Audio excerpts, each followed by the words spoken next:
À l'issue de l'élection présidentielle du 12 octobre dernier, d'un peu partout sur le terrain, les échos de fraude, voire des tentatives de fraude remontent.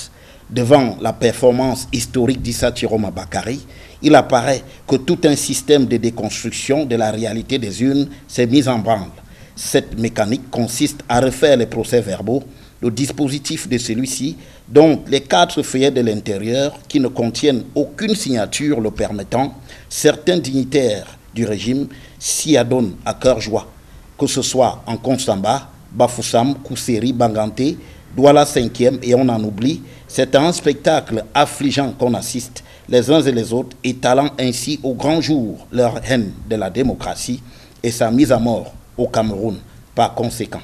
Dans ce moment crucial, la contribution des magistrats, notamment des présidents des tribunaux de première instance, se trouve engagée dans nombre de cas et questionnable quant à leur manière de rendre la justice dans leur pays et pour leur pays.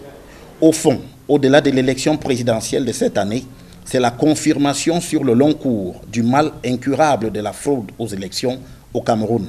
Ce mal, ses premiers symptômes, sont apparus depuis au moins 1952 lors des élections à l'Assemblée territoriale du Cameroun, où des manipulations avaient notamment permis de propulser des figures en collusion avec l'administration coloniale française, comme l'explique Guy Georgi dans son livre « Le petit soldat de l'Empire ». Avec le retour au multipartisme au Cameroun en 1990, ce phénomène s'est accentué, jetant au fil du temps un lourd discrédit sur les élections.